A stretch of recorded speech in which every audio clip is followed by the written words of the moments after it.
A los 20 años, llegó a la Ciudad de México sin un peso en el bolsillo. A los 36 controlaba quién existía y quién desaparecía en la industria musical mexicana. A los 65 lo cancelaron de la noche a la mañana, y su propio imperio lo abandonó como si nunca hubiera existido. A los 73 murió solo en Acapulco, destruido por la hepatitis C, sin que ninguno de los artistas que lo temieron durante 3 décadas dijera una palabra. Su nombre era Raúl Velasco Martínez, pero México lo conoció como el hombre más poderoso del espectáculo latino. Y lo que hizo con ese poder durante 29 años fue un crimen que nadie pagó. Esta es la investigación que Televisa y la industria del entretenimiento mexicano enterraron durante 18 años. Hoy vas a descubrir 4 cosas que cambian todo lo que creías saber sobre el hombre que decidió el destino de generaciones enteras de artistas. Primero, las palabras exactas que Raúl Velasco le dijo a Fernando Villares en vivo frente a millones de televidentes el 17 de enero de 1982, una humillación transmitida en cadena nacional que destruyó una carrera en 45 segundos y que reveló el verdadero rostro del poder absoluto. Segundo, el sistema de vetos que operó durante casi 3 décadas, sin un solo documento, sin una sola explicación pública. Cómo funcionaba la maquinaria de control que decidía quién comía y quién moría de hambre en el espectáculo mexicano. Tercero, los testimonios de artistas que años después confesaron lo que realmente pasaba detrás de cámaras en Siempre en Domingo. Las historias que nunca se contaron mientras Raúl Velasco tenía el micrófono en la mano. Y cuarto, el documento que revela cómo el mismo sistema que lo convirtió en un dios lo abandonó cuando ya no le servía.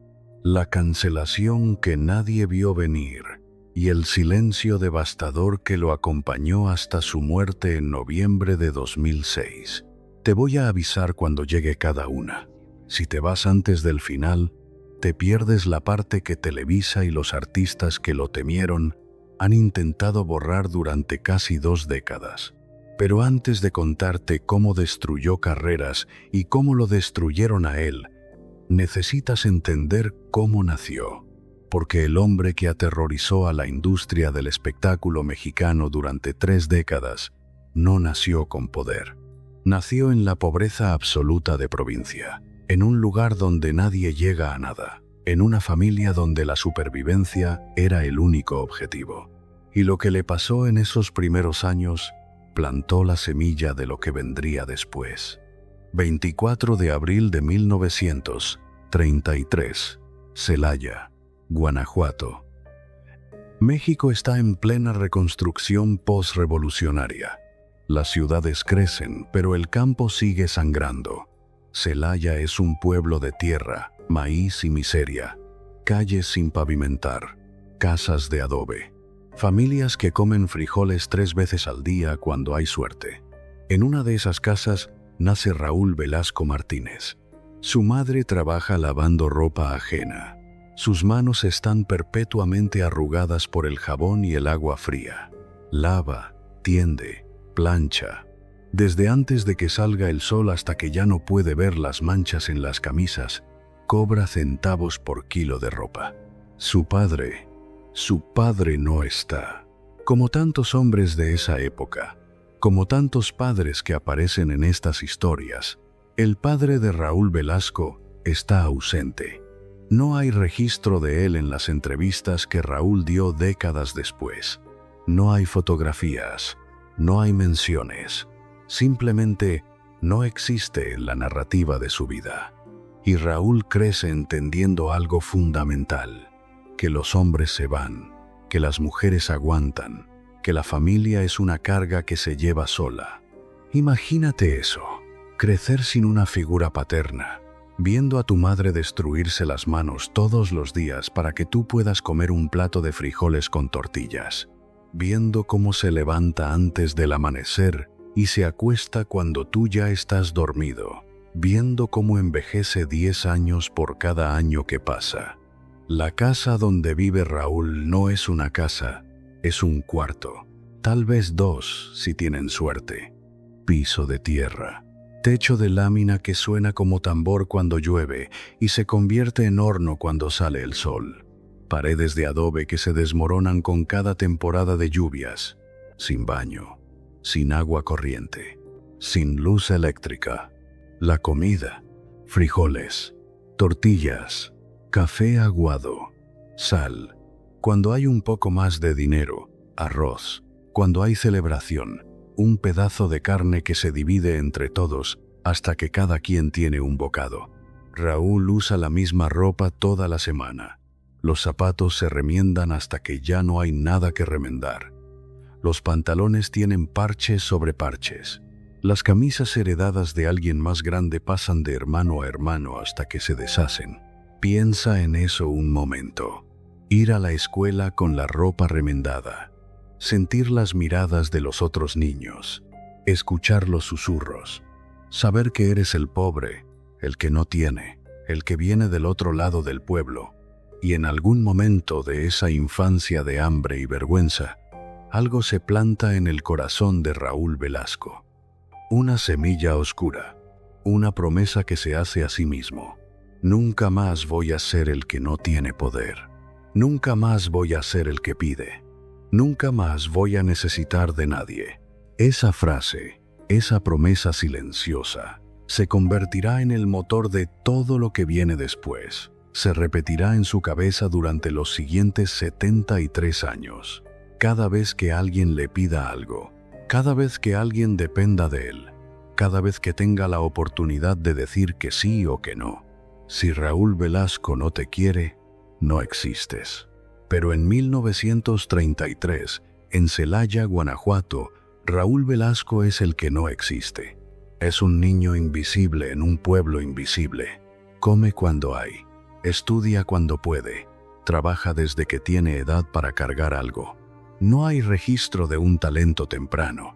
No hay historias de un niño prodigio que cantaba o bailaba o actuaba. Raúl Velasco no nace con un don artístico. Nace con otra cosa. Nace con hambre. No hambre de comida, aunque esa también la tiene. Hambre de algo más profundo. Hambre de reconocimiento. Hambre de control. Hambre de nunca volver a sentir lo que siente cada mañana cuando se despierta en ese cuarto de adobe en Celaya. Los años pasan. Raúl crece. Termina la primaria, luego la secundaria. Es un estudiante promedio.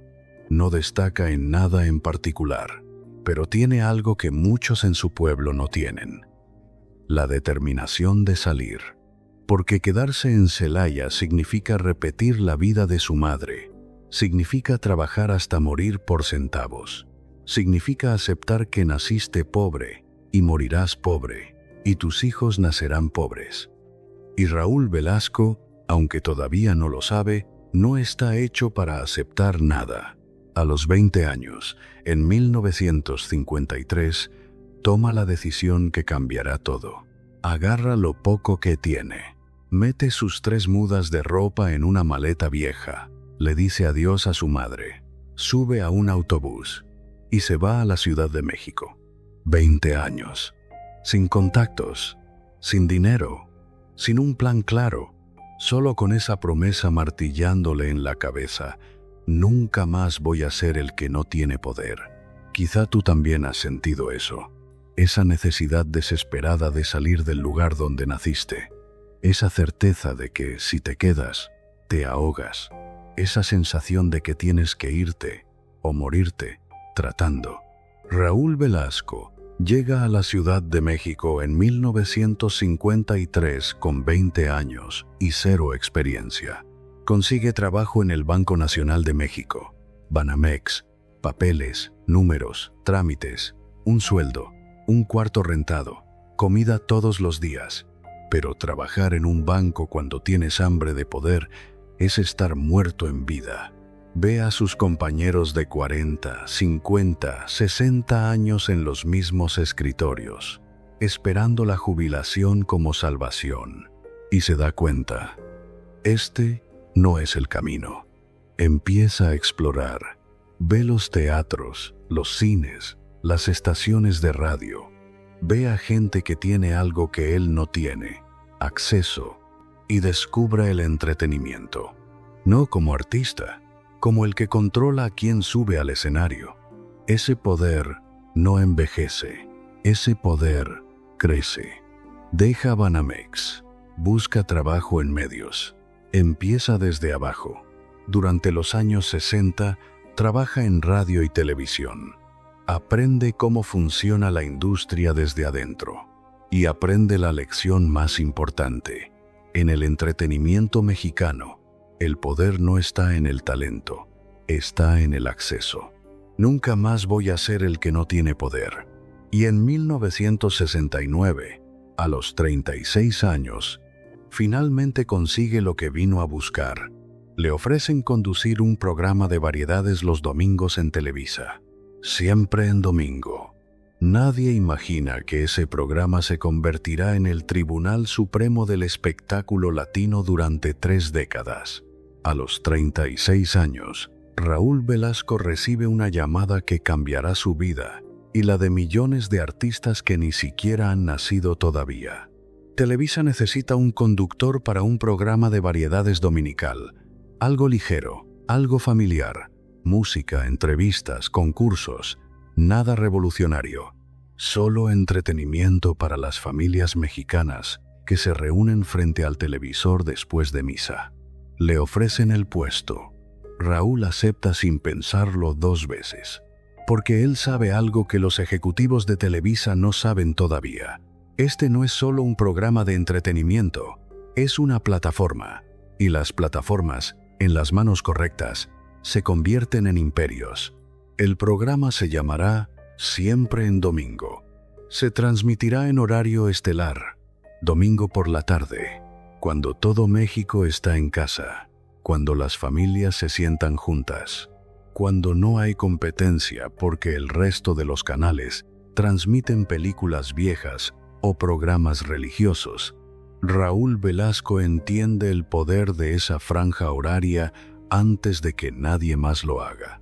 Entiende que quien controle los domingos, controla el entretenimiento mexicano. Y ese quién será él. Pero lo que vino después fue mucho más poderoso de lo que cualquiera imaginaba. Porque Raúl Velasco no solo conducirá un programa, construirá un sistema de control absoluto que sobrevivirá casi 3 décadas sin que nadie pueda romperlo. Televisa, Ciudad de México. El primer programa de Siempre en Domingo sale al aire sin grandes expectativas. Es un programa más, un experimento dominical. Nadie piensa que durará más de una temporada. Raúl Velasco se sienta frente a las cámaras, traje oscuro, corbata impecable, sonrisa profesional, presenta a los artistas, hace las entrevistas, conduce los concursos. Es competente, nada más. No tiene el carisma de otros conductores. No es particularmente gracioso. No tiene presencia de galán. Pero tiene algo más valioso: disciplina absoluta. Llega 3 horas antes que nadie. Revisa cada detalle del programa.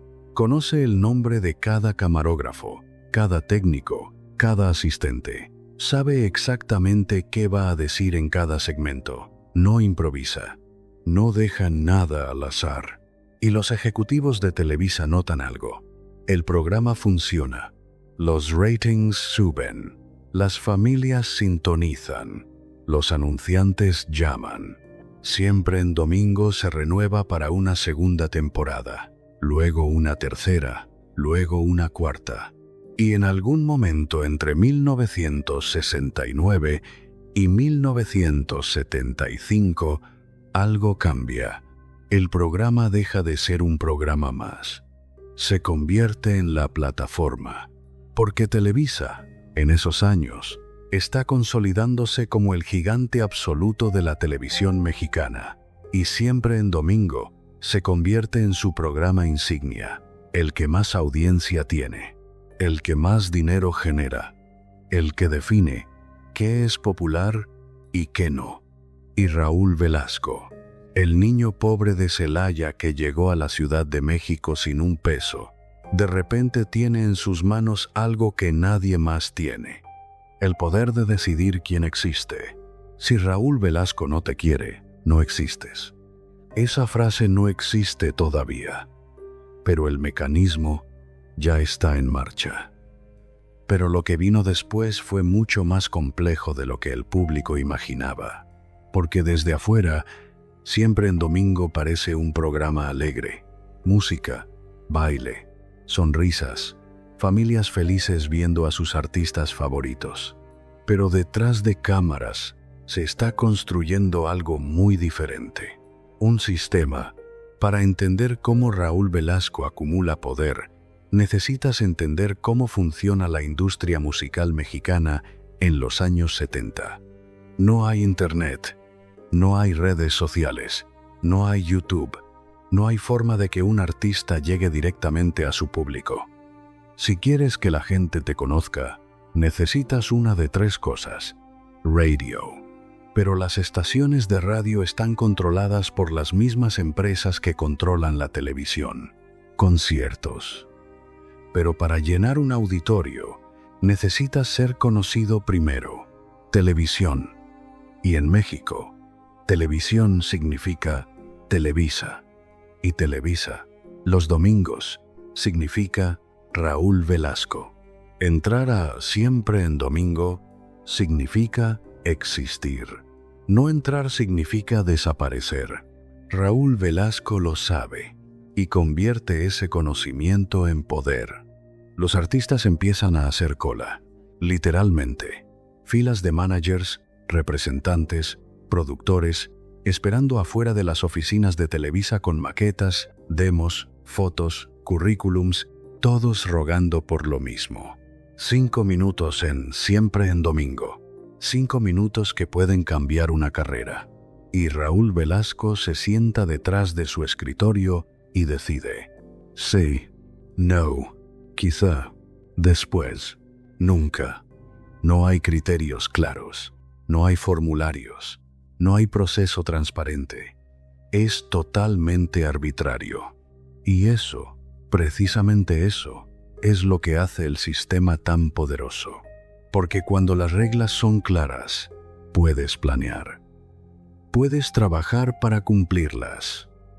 Puedes apelar si te rechazan.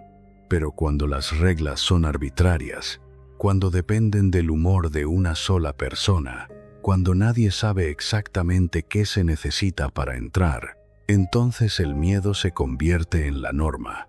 Y el miedo es más efectivo que cualquier contrato. Imagínate eso. Has trabajado durante años para ser cantante. Has ensayado hasta que te sangran las cuerdas vocales.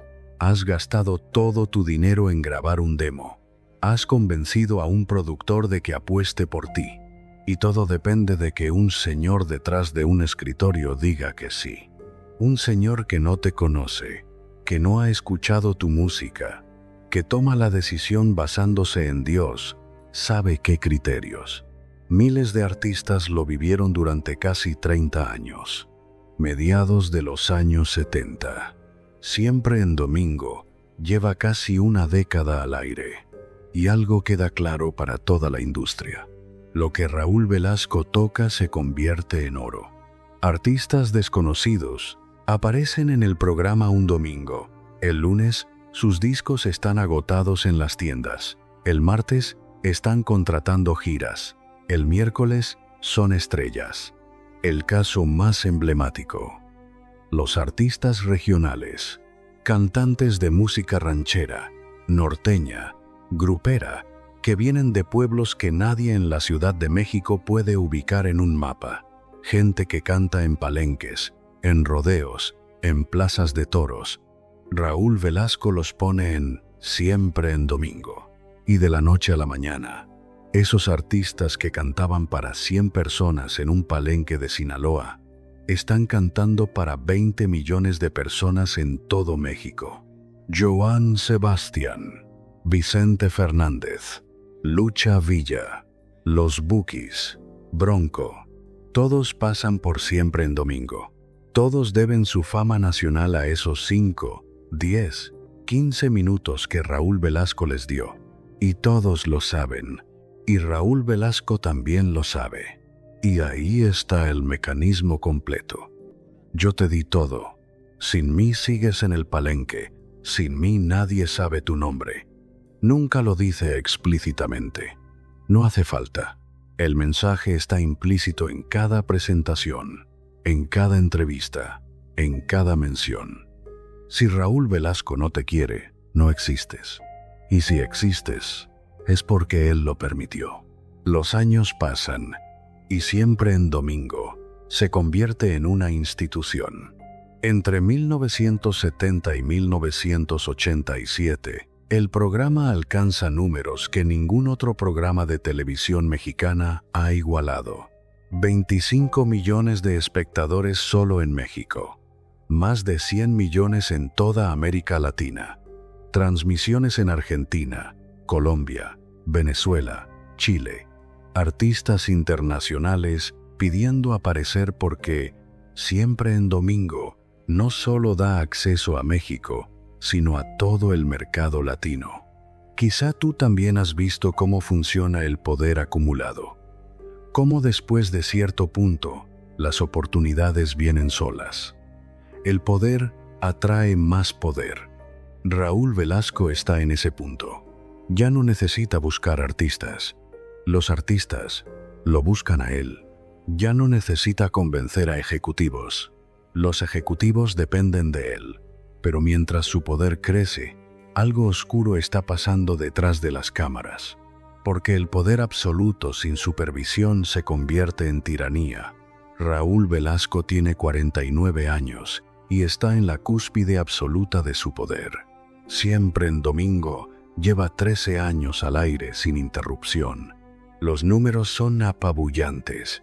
25 millones de espectadores en México cada domingo. Más de 100 millones en toda América Latina. El programa de mayor audiencia en la historia de la televisión mexicana. Más de 500 artistas han pasado por su escenario. Decenas de carreras lanzadas desde cero. Control absoluto sobre quién tiene acceso a la plataforma más grande del entretenimiento latino. Raúl Velasco no solo conduce un programa, es el programa. Sin él, siempre en domingo no existe. Los ejecutivos lo saben, los artistas lo saben, el público lo sabe. Emilio Azcárraga Milmo, el Tigre, el presidente de Televisa, el hombre más poderoso de la televisión mexicana, trata a Raúl Velasco con un respeto que no le da a nadie más. Porque Raúl Velasco le genera millones. Porque Raúl Velasco es la gallina de los huevos de oro. Porque sin Raúl Velasco, los domingos de Televisa son un desierto. Tiene 49 años y ha cumplido la promesa que se hizo a sí mismo cuando tenía 20 y llegó a la Ciudad de México sin nada. Nunca más voy a ser el que no tiene poder. Ya no es el niño pobre de Celaya. Ya no es el empleado de Banamex que soñaba con algo más grande. Es Raúl Velasco, el dueño de los domingos, el que decide quién existe y quién no. Pero hay un problema con el poder absoluto. Un problema que Raúl Velasco está a punto de descubrir de la forma más brutal posible. Porque cuando tienes tanto poder que nadie puede detenerte, cuando tus decisiones no tienen consecuencias, cuando puedes hacer lo que quieras sin que nadie te cuestione, algo terrible pasa. Pierdes el límite entre usar el poder y abusar de él. Y lo que pasó el 17 de enero de 1982 reveló exactamente hasta dónde había llegado ese abuso. Atención, porque aquí llega la primera de las 4 cosas que la industria del entretenimiento mexicano prefiere que olvides sobre Raúl Velasco. 17 de enero de 1982. Siempre en domingo se transmite en vivo como cada semana. Millones de familias mexicanas están frente al televisor. Es domingo por la tarde. El ritual de siempre. Ese día hay un concurso de talento. Varios cantantes compitiendo. Uno de ellos es Fernando Villares, conocido artísticamente como El Zorro. Fernando tiene 28 años. Ha estado trabajando durante años para llegar hasta aquí. Ha cantado en bares, en fiestas, en cualquier lugar que le paguen algo. Es bueno, tiene voz, tiene carisma, tiene todo lo que se necesita para triunfar. Solo necesita una oportunidad. Y ese domingo, en Siempre en Domingo, tiene esa oportunidad. Canta, lo hace bien, el público aplaude, los jueces deliberan. Y entonces, Raúl Velasco toma el micrófono. Aquí viene lo primero que te prometí. Lo que Raúl Velasco hace a continuación será recordado como uno de los momentos más crueles de la televisión mexicana. Descalifica a Fernando Villares en vivo, no después del programa, no en privado, no con una explicación coherente. Lo descalifica en vivo, frente a millones de personas, humillándolo de una forma que no tiene justificación artística ni profesional. Las palabras exactas varían según las fuentes, pero el mensaje es claro. Fernando Villares no cumple con los estándares. No puede continuar. Está fuera. Fernando está en el escenario. Las cámaras lo enfocan. Su rostro pasa de la confusión a la vergüenza. Intenta decir algo. Raúl Velasco no le da oportunidad. Corte a comerciales. Piensa en eso un momento. Has trabajado durante años para llegar a ese escenario. Has ensayado hasta quedarte sin voz. Has gastado todo tu dinero en el traje que llevas puesto. Has traído a tu familia para que te vea triunfar. Y en 45 segundos, frente a 25 millones de personas, te destruyen. No con crítica constructiva, no con una evaluación profesional, con humillación pública. Y lo peor, no puedes defenderte. No tienes micrófono, no tienes poder. Solo puedes bajar del escenario con la cola entre las patas, mientras millones de personas te miran. Amparo Rubín, manager de Fernando Villares, contará años después que esa noche cambió la vida de Fernando para siempre, que nunca se recuperó del golpe, que su carrera murió ese domingo, que el talento no importó, que la preparación no importó, que nada importó excepto el capricho de un hombre con micrófono. Si Raúl Velasco no te quiere, no existes. Y ese día, frente a todo México, Raúl Velasco decidió que Fernando Villares no existía. Pero aquí está lo verdaderamente revelador. No hubo consecuencias. Cero. Los ejecutivos de Televisa no dijeron nada. Los medios no cuestionaron nada. El público no protestó. Porque en 1982, Raúl Velasco es intocable. Y todos lo saben. Los artistas que vieron esa transmisión entendieron el mensaje perfectamente. Esto es lo que pasa cuando no le caes bien a Raúl Velasco. Esto es lo que pasa cuando lo contradices. Esto es lo que pasa cuando te sales de la línea. Te destruye, en vivo, frente a millones. Y nadie hace nada. La historia de Fernando Villares es solo la que quedó grabada, la que se transmitió en vivo, la que no se pudo borrar. ¿Cuántas otras historias similares pasaron detrás de cámaras? ¿Cuántos artistas fueron humillados en privado? ¿Cuántas carreras se destruyeron antes de empezar porque Raúl Velasco decidió que no? No hay registro, no hay documentos, no hay archivo. Solo están las historias que los artistas contaron años después, cuando Raúl Velasco ya no tenía poder para lastimarlos. Quizá tú también has estado en una situación donde alguien con más poder que tú te humilló públicamente, donde no pudiste defenderte, donde solo pudiste aguantar y seguir adelante con la dignidad destrozada. Es una de las experiencias más devastadoras que un ser humano puede vivir. Y Fernando Villares la vivió frente a 25 millones de personas. Su nombre desapareció de la industria. No hay registros de más presentaciones en televisión. No hay discos, no hay giras. El Zorro murió ese domingo de enero. Y Raúl Velasco siguió conduciendo como si nada hubiera pasado. Porque para él, No había pasado nada. Era solo otro artista, otro nombre, otro que no cumplió con sus estándares invisibles, arbitrarios, imposibles de predecir. Si Raúl Velasco no te quiere, no existes. Y Fernando Villares dejó de existir. Pero eso no era todo. Lo que vino después fue aún más revelador. Porque el caso de Fernando Villares no fue un incidente aislado. Fue el sistema operando exactamente como estaba diseñado, con crueldad, sin supervisión, sin consecuencias. Y ese sistema seguiría operando durante 16 años más. Los días siguientes a esa transmisión, la industria musical mexicana procesó el mensaje. No hubo declaraciones públicas, no hubo comunicados de prensa, pero todos entendieron. Los managers empezaron a advertir a sus artistas: no contradigas a Raúl, no llegues tarde, no improvises, haz exactamente lo que te dice. Los productores empezaron a filtrar aún más quién podía siquiera intentar llegar a Siempre en domingo. Mejor no arriesgarse a que Raúl se enoje. Y los artistas aprendieron a tener miedo. No miedo escénico, miedo real. Miedo a ser destruidos frente a millones.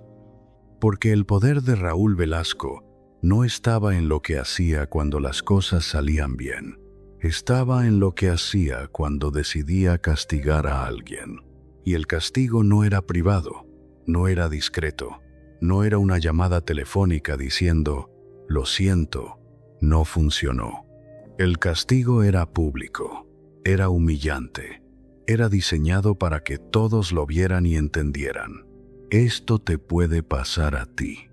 Isabel Ascurán, del grupo Pandora, contaría años después en entrevistas que trabajar con Raúl Velasco era caminar en hielo delgado constantemente, que nunca sabías qué lo haría enojar, que las reglas cambiaban según su humor, que podías hacer todo perfecto y aún así ser castigada si ese día él decidía que no le caías bien.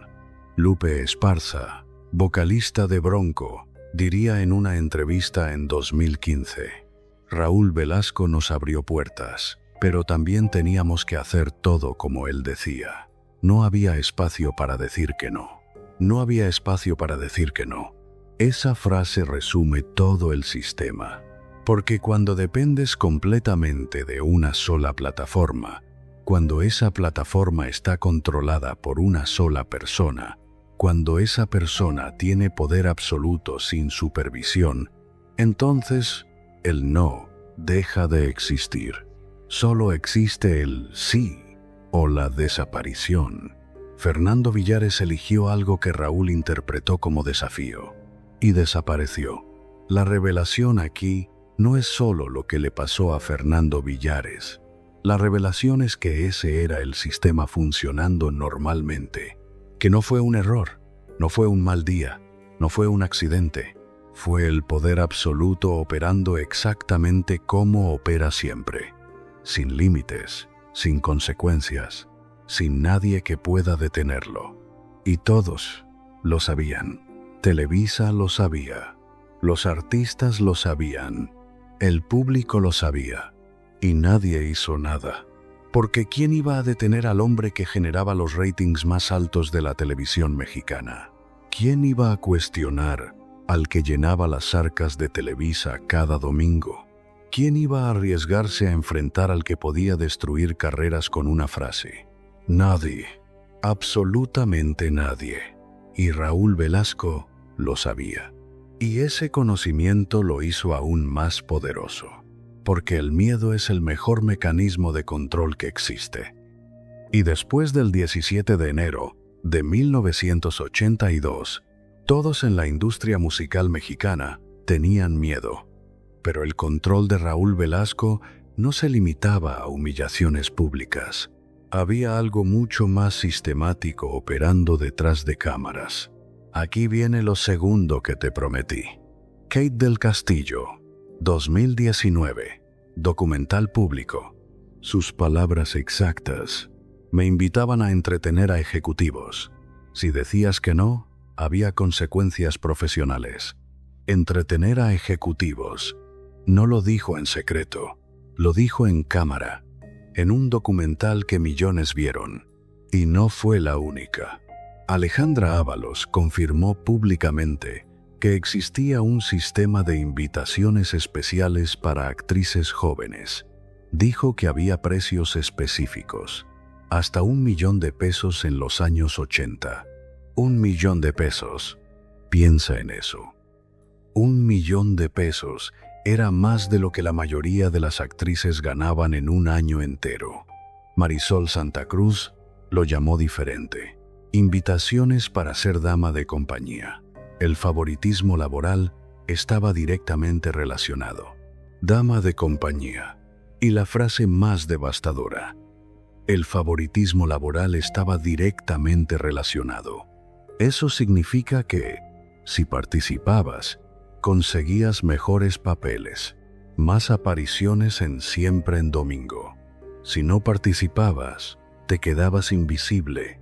Mario Lafontaine, productor de Televisa durante 28 años, resumió todo el sistema en 5 palabras que dijo públicamente: el burdel más grande de México. Así llamó a Televisa, en público, en entrevista grabada, y agregó: el sistema era conocido internamente. Todo el mundo sabía. Todo el mundo sabía. Los productores sabían. Los directores sabían. Los ejecutivos sabían. ¿Y Raúl Velasco? Raúl Velasco, el hombre que controlaba cada segundo de Siempre en Domingo, el hombre que decidía quién aparecía en pantalla, ¿no sabía? No hay evidencia de que Raúl organizara ese sistema. Pero lo que sí sabemos es esto. Raúl decidía qué mujeres aparecían en pantalla. Decidía quién recibía primeros planos, quién brillaba, quién se hacía visible. Y esas mujeres que él ponía en cámara eran las que después recibían las invitaciones especiales. Durante 29 años trabajó en Televisa. Durante 29 años vio ese sistema operar. Y durante 29 años nunca dijo una palabra pública para detenerlo. Defendió a Juan Gabriel cuando le ordenaron vetarlo, pero nunca defendió a las actrices que desaparecían después de rechazar invitaciones, porque defender a Juan Gabriel no le costaba nada. Los ratings subían, el público lo amaba más, pero denunciar el sistema de explotación le hubiera costado todo: su trabajo, su poder, su carrera. Y Raúl Velasco no estaba dispuesto a pagar ese precio. Así que calló. Como callaron todos, hasta que finalmente, años después de su muerte, las víctimas empezaron a hablar, y el mundo descubrió que Siempre en Domingo no era solo entretenimiento familiar, era parte de algo mucho más oscuro. Pero antes de contarte cómo terminó todo esto, necesitas saber lo que pasaba cuando Raúl Velasco decidía usar su poder directamente, porque lo que te voy a contar ahora no son rumores, son escenas transmitidas en vivo, con testigos, con fechas exactas. Aquí viene lo tercero que te prometí. Finales de los años 80. Juan Gabriel es el artista más grande de México. Sus discos venden millones. Sus conciertos llenan estadios. Y Siempre en Domingo es su casa. Pero hay un problema. Emilio Azcárraga Milmo, el Tigre, el dueño absoluto de Televisa, no quiere a Juan Gabriel en su televisora. ¿La razón? Su comportamiento. Su forma de moverse. Su expresión. El Tigre no lo dice directamente, pero todos en Televisa entienden perfectamente qué le molesta de Juan Gabriel, y le da una orden directa a Raúl Velasco: sácalo del programa. Raúl Velasco recibe la orden. Escucha al hombre más poderoso de México. Sabe perfectamente lo que le están pidiendo: vetar al artista más importante del país.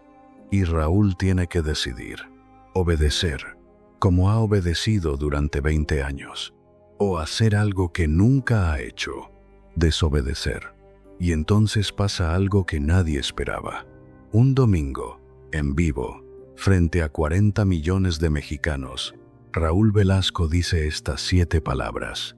En Siempre en Domingo, no programo sexos, programo talentos. 7 palabras que son una defensa pública de Juan Gabriel. 7 palabras que desafían directamente al dueño de Televisa. 7 palabras que le están diciendo a El Tigre, en vivo, frente a todo México. No voy a obedecer esta orden. Juan Gabriel siguió en el programa durante años. Y cuando finalmente dejó de aparecer, no fue por orden de Raúl. Fue decisión del propio Juan Gabriel. Y cuando le preguntaron por qué, Juan Gabriel dijo públicamente, Televisa no me vetó, yo veté a Televisa. Pero, aunque Raúl defendió a Juan Gabriel, algo se rompió ese día. La relación con El Tigre nunca fue la misma. Y cuando El Tigre murió en 1997, Raúl ya no tenía protector. Solo tenía enemigos y deudas, y un legado de humillaciones a punto de volverse en su contra. Porque mientras defendía a Juan Gabriel en público, seguía permitiendo que otras cosas pasaran en privado. Y seguía usando su poder para humillar a quien quisiera. México cambia de piel. Hay nuevas caras, nuevos ritmos, nuevas niñas convertidas en ídolos. Thalía aparece como solista con el tipo de brillo que debería ser intocable. Pero la intocabilidad no existe cuando la cámara pertenece a otro. Velasco la mira y lanza una etiqueta que parece broma, pero que queda clavada como un alfiler. Corrientota. Una palabra. Una sola palabra que lo contiene todo. Clase. Desprecio. Jerarquía. Thalía tenía 18 años, una adolescente, y el hombre más poderoso de la televisión mexicana la insultó frente a todo el país. Isabel Lascurain de Pandora estaba en un avión cuando Raúl Velasco se le acercó. Frente a todos los pasajeros, le dijo, si no bajas de peso, no vuelves a salir en televisión. En un avión, en público, como si su cuerpo fuera algo que él tuviera derecho a juzgar. Tatiana tenía 22 años, cuando Raúl Velasco le entregó públicamente, en vivo, una tarjeta de un nutriólogo, en televisión nacional, diciéndole sin palabras que estaba gorda, que su cuerpo no era aceptable. El grupo Bronco. Raúl Velasco los llamó públicamente feos, pero con suerte, como si su aspecto físico importara más que su música. Y a Lupe Esparza le preguntó en vivo si se había disfrazado de gorila, comparándolo con un animal. Cepillín, el payaso que se convirtió en cantante, contó en una entrevista en 2019. Una vez llegué 2 minutos tarde a un ensayo. 2 minutos. Raúl no me dijo nada ese día, pero pasaron 6 meses antes de que me volviera a invitar. 6 meses sin explicación. Esa era su forma de enseñarte quién mandaba. 6 meses de castigo por 2 minutos de retraso. Sin advertencia. Sin explicación. Sin oportunidad de disculparse. Solo silencio. Marco Antonio Muñiz, cantante con décadas de carrera, dijo algo escalofriante en una entrevista en 2010. Raúl podía hacer que tu carrera volara o que se estrellara, y nunca sabías cuál de las dos iba a elegir hasta que ya era demasiado tarde. ¿Por qué hacía esto Raúl Velasco? Porque el poder sin límites corrompe completamente. Porque cuando vienes de la nada, cuando arrancaste tu poder del hambre y el miedo, cada acto de humillación es una forma de recordarte a ti mismo que ya no eres el niño pobre de Celaya. Cada vez que destruyes a alguien, te demuestras que tienes poder. Cada vez que humillas a alguien en público, te recuerdas que ya no eres el que puede ser humillado. Cada insulto es una forma de decir, yo soy el que manda. Quizá tú también has visto esto. Personas que sufrieron tanto que cuando finalmente consiguen poder, lo usan para hacer sufrir a otros. Pero el dolor no se cura con más dolor. Y todas esas personas que Raúl Velasco humilló públicamente, todas esas carreras que destruyó, siguen ahí, siguen recordando. Porque las palabras se olvidan, pero la humillación pública nunca se olvida. Y Raúl Velasco sembró humillación durante 3 décadas. Pero lo que él no sabía era que todo lo que siembras, eventualmente lo cosechas. Y su cosecha estaba a punto de llegar.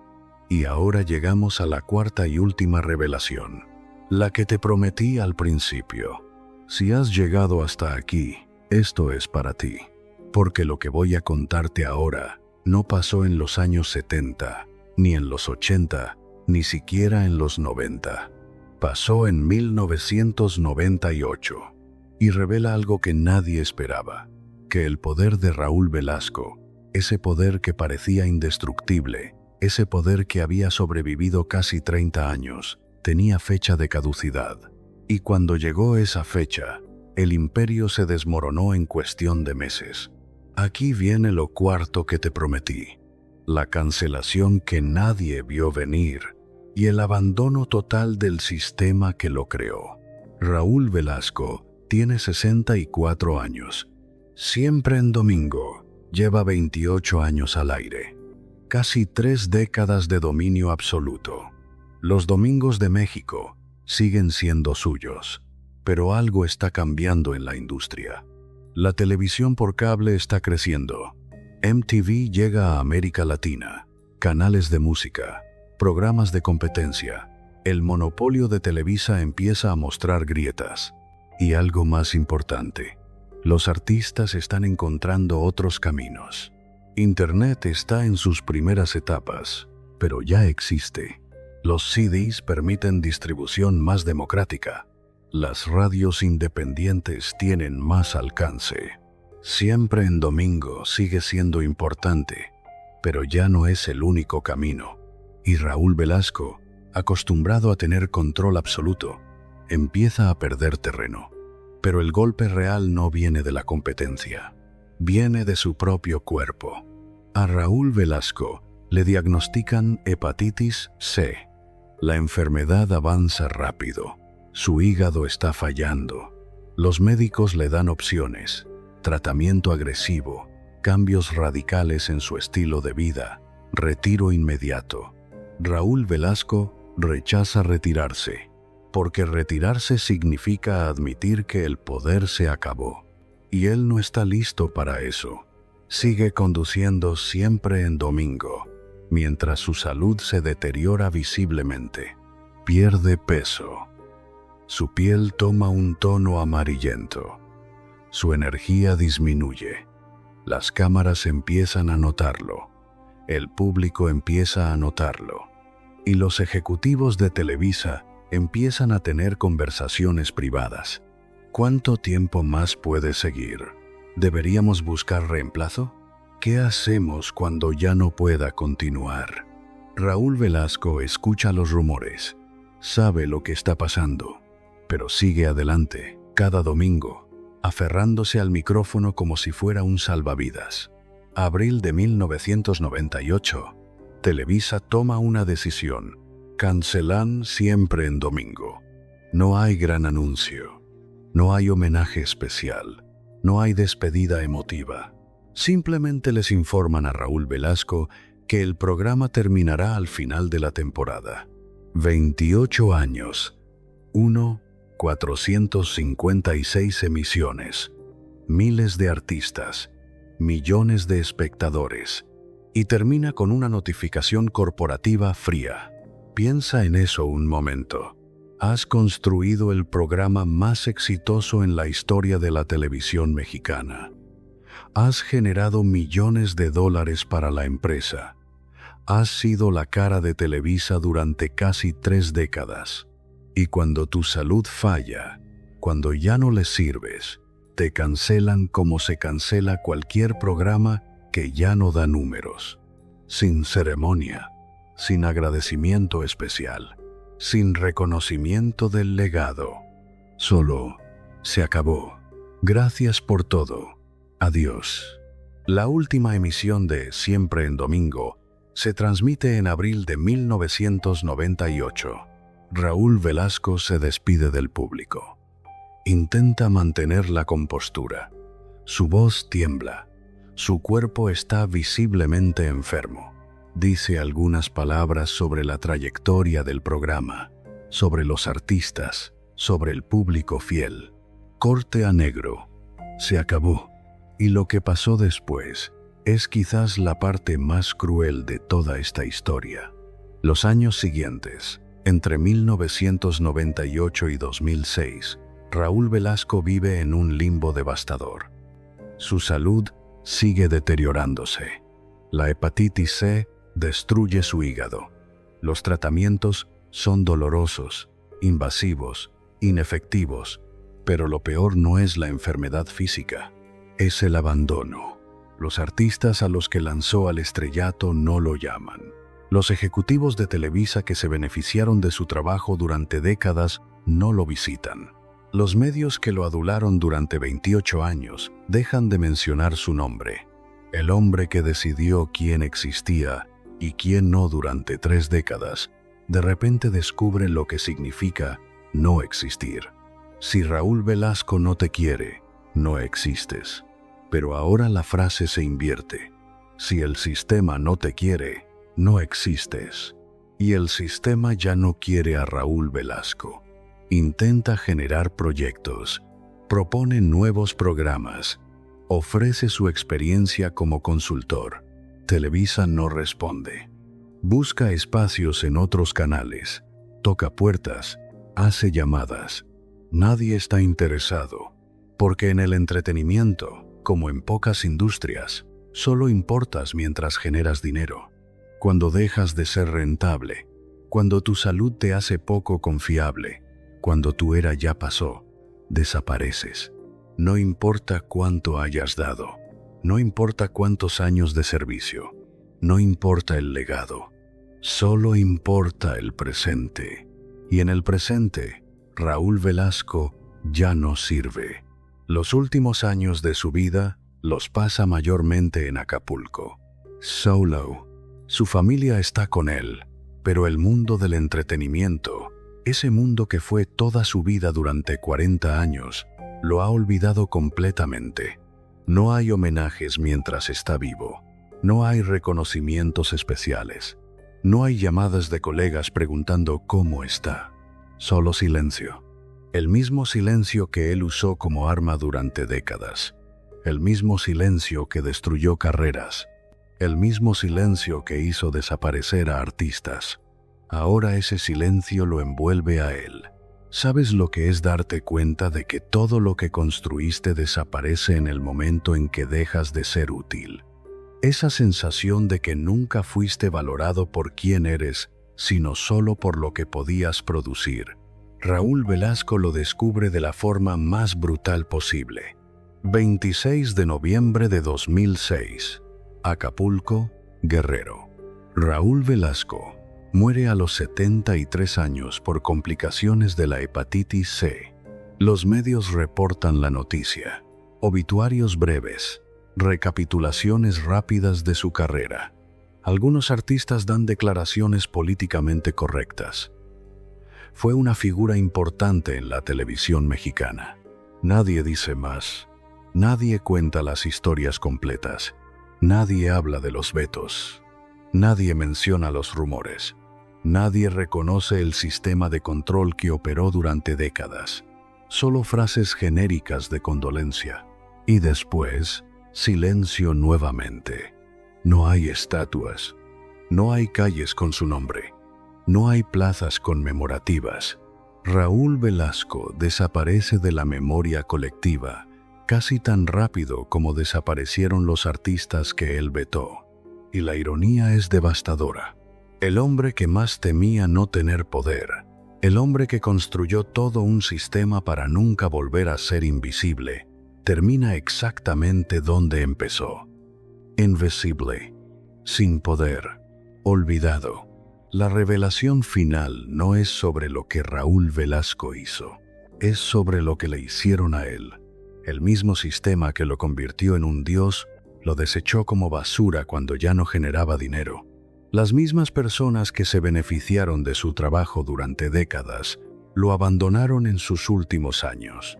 La misma industria que construyó sobre su espalda lo borró de la historia apenas murió, y todos siguieron adelante como si nada hubiera pasado. Como si 29 años de Siempre en Domingo fueran solo un programa más. Como si Raúl Velasco fuera solo otro conductor reemplazable. Esa es la cuarta revelación, que el poder es una ilusión, que el sistema no protege a nadie, ni siquiera a los que lo alimentan, que puedes controlar la industria durante 3 décadas y aún así morir solo y olvidado, y que al final todos somos reemplazables, incluso los que parecían irreemplazables. Raúl Velasco tiene 64 años. Ha estado conduciendo Siempre en Domingo durante 28 años sin interrupción. Ha sobrevivido cambios de gobierno, crisis económicas, terremotos, todo. Pero no puede sobrevivir a lo que viene. Los síntomas empiezan sutilmente: cansancio extremo, pérdida de apetito, náuseas constantes. Al principio piensa que es estrés, el programa, las grabaciones, las presiones. Pero el cansancio no se va, empeora. Su piel empieza a tomar un tono amarillento, sus ojos también. Ictericia, le dirán después los médicos.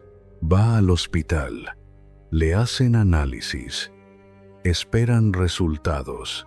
El diagnóstico llega como un martillazo. Hepatitis C. Su hígado está fallando.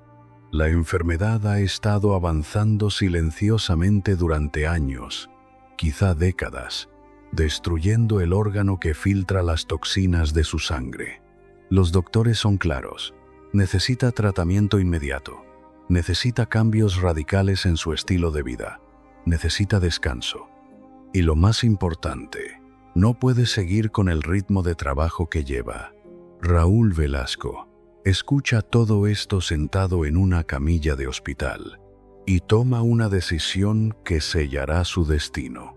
No va a renunciar, no va a retirarse, no va a soltar el micrófono, porque soltar el micrófono significa admitir que ya no tiene poder, y admitir que ya no tiene poder significa convertirse en lo que más teme, el niño pobre de Celaya que no tiene nada. Nunca más voy a ser el que no tiene poder. Esa promesa sigue martillándole en la cabeza. Entonces decide seguir adelante, conducir el programa, mantener el control, aferrarse al poder hasta el último momento posible. Aunque su cuerpo se esté desmoronando, los meses siguientes son una pesadilla visible en cámara. Raúl Velasco sigue conduciendo Siempre en Domingo, pero cada emisión es más difícil que la anterior. Pierde peso dramáticamente. Su traje le queda grande. Su rostro se hunde. Los maquillistas intentan cubrir el tono amarillento de su piel, pero las cámaras lo capturan de todas formas. Su energía disminuye. Las entrevistas que antes hacía con naturalidad ahora requieren esfuerzo visible. Su voz, que siempre fue firme y controlada, empieza a quebrarse. El público lo nota. Las cartas empiezan a llegar. ¿Qué le pasa a Raúl? Se ve muy mal. ¿Está enfermo? Televisa no da explicaciones públicas, pero internamente las conversaciones están pasando. Los ejecutivos se reúnen. Los números están ahí.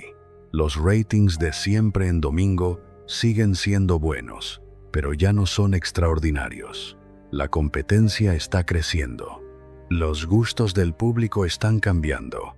Y Raúl Velasco, la cara del programa durante 28 años, está visiblemente enfermo. ¿Cuánto tiempo más puede seguir? ¿Deberíamos buscar reemplazo? ¿El programa puede sobrevivir sin él? Las preguntas circulan en las oficinas de Televisa mientras Raúl sigue conduciendo, aferrándose al programa como si fuera lo único que lo mantiene vivo. Y quizá lo es. Porque para Raúl Velasco, Siempre en Domingo no es solo un trabajo, es su identidad completa. Es la prueba de que el niño pobre de Celaya llegó a la cima. Es el poder que prometió nunca volver a perder. Perder el programa es perder todo. Abril de 1998. Los ejecutivos de Televisa toman la decisión final. Llaman a Raúl Velasco a una reunión. Le informan que Siempre en Domingo terminará al final de la temporada. No hay discusión, no hay negociación, no hay espacio para apelar. La decisión está tomada. 28 años. 1. 456 emisiones. Terminan con una notificación de 15 minutos en una oficina corporativa. La última emisión de Siempre en Domingo se transmite en abril de 1998. Raúl Velasco intenta mantener la compostura durante todo el programa. Presenta a los artistas como siempre, conduce los segmentos como siempre, hace las entrevistas como siempre. Pero al final, cuando llega el momento de la despedida, algo se quiebra. Su voz tiembla, sus ojos se humedecen. Intenta decir algunas palabras sobre el legado del programa, sobre los 28 años, sobre el público fiel. No puede terminar las frases. Dice gracias y se queda en silencio. Las cámaras hacen un fade out. Negro. Se acabó. Los días siguientes son extraños. Raúl Velasco se despierta en su casa sin tener que ir a Televisa, sin ensayos, sin grabaciones, sin programa. Por primera vez en 28 años, los domingos son solo domingos. No recibe llamadas de los ejecutivos, no recibe ofertas de otros proyectos. No hay planes para un homenaje especial o un programa de despedida extendido. Solo silencio. Televisa ya está planeando qué poner en el horario dominical. Nuevos programas, nuevos conductores, nueva era. Raúl Velasco es historia, y la historia, en televisión, se olvida rápido. Los artistas que lanzó al estrellato no lo llaman. Los que temblaron frente a él durante décadas no preguntan cómo está. Los que le debían sus carreras no dicen una palabra, porque ahora Raúl Velasco ya no tiene nada que ofrecerles. Ya no controla el acceso, ya no decide quién existe, ya no tiene poder. Si Raúl Velasco no te quiere, no existes. Pero ahora Raúl Velasco es el que no existe. Los años entre 1998 y 2006 son un descenso lento y doloroso. La hepatitis C sigue destruyendo su hígado. Los tratamientos son agresivos. Quimioterapia, medicamentos experimentales, transfusiones. Nada funciona. Su cuerpo se deteriora mes tras mes. Pierde más peso. Su piel se vuelve más amarilla. Su energía desaparece casi por completo. Hay días que no puede levantarse de la cama. Hay semanas que no sale de su casa. Pero lo que lo destruye más que la enfermedad es el abandono. El hombre que fue adorado por millones, que recibió premios y reconocimientos, que tuvo a la industria completa a sus pies, ahora vive en un silencio absoluto. No hay llamadas de colegas. No hay visitas de ejecutivos de Televisa. No hay entrevistas en otros programas preguntando por su opinión sobre la industria actual. Simplemente dejó de importar. Intenta mantenerse relevante. Propone ideas para nuevos programas. Ofrece asesoría. Intenta usar los contactos que construyó durante 4 décadas. Nadie está interesado. Porque en el entretenimiento solo importas mientras produces. Y Raúl Velasco ya no puede producir nada. Se muda a Acapulco, lejos de la Ciudad de México, lejos de Televisa, lejos de todo lo que fue su vida durante 40 años. Pasa sus días en una casa frente al mar, viendo el océano, recordando lo que fue. El contraste es devastador.